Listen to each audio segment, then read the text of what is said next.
G'day guys, just some quick tips about the EJ25. This is a turbo motor. Regarding installing the timing belt, now I know it's easier when it's like in front of you like this, but it really isn't difficult. The main thing to remember here, a lot of people take this cover off. So this was on the other engine and it's not on this one, but this shield, it is slightly adjustable. So make sure it doesn't touch the belt. But the main thing is remove it. And follow not this mark here by eye, but the one at the back. Okay, now, number one, remove the shield. Number two, use the marks on your timing belt. It really helps. So these white marks are from someone else. They're from the factory. But you can see here, basically, remove the shield, use the marks on your timing belt. Obviously you compress the tensioner and put a pin in there, but use the marks on your timing belt, and I'll tell you why. It makes it far, far easier. Now, this is the side that is loaded by the lifters.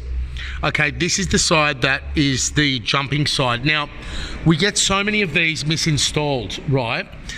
As you can see here, the main thing is that with these two teeth, okay, that they are within the limit of each other. So as long as one of these teeth is aligning, it's fine. Now, for example, here, that is a really good example of set timing, of correct timing. Now, you've got to check it here, here, here, here, here, and the way to put it on is like this. Okay, now I'll do it irrelevant to the timing belt mark. So just say your timing belt has not got marks on it, right? Okay, so what you do, you leave these shields on, don't take them off. They actually help you, okay? They're on all four corners, three corners, right? Now, there's a reason it's not here. It's because this is where you install the timing belt last, okay? So what you do is you line these up, okay, and make this one. Sorry guys, I'll just sort my lighting out.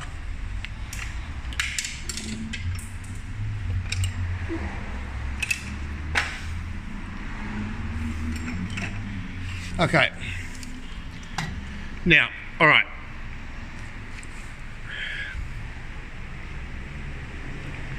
That's dead on. See?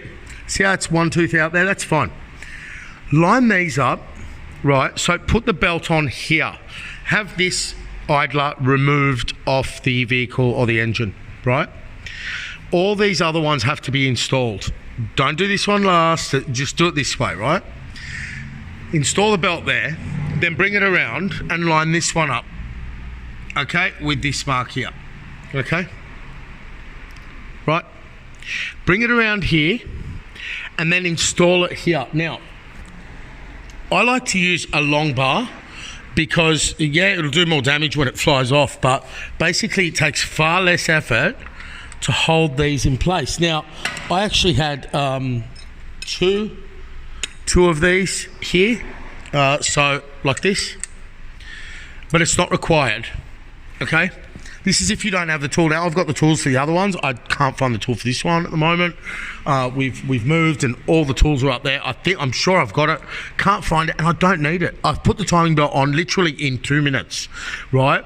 So what you do is set it here, leave this one off here, okay? And you're not to thread that one later, like that. That's that. Set the pin for the hydraulic tensioner. Set this idler here. Then bring the belt to this mark here, okay? Line this mark up, line this pulley up.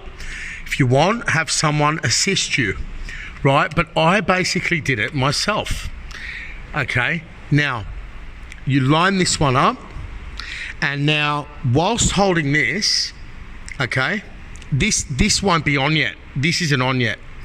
Whilst holding this, line this mark up, okay? So, have someone hold this or hold it here, right? And then basically bring the belt up and around and install it on this pulley last, this top pulley, this intake camshaft, right? Now, once you get this right, this one should not move, okay? This one should not move. So that's why I was rushing to make the video, because I've got someone here. So this one should not move, right? And then whilst leaning your arm on this, you can use your left hand to very easily put the belt on here, right? Once that's all set, this should go on with no problem. This should go on with no problem. Hope that helps, guys. Okay, bye.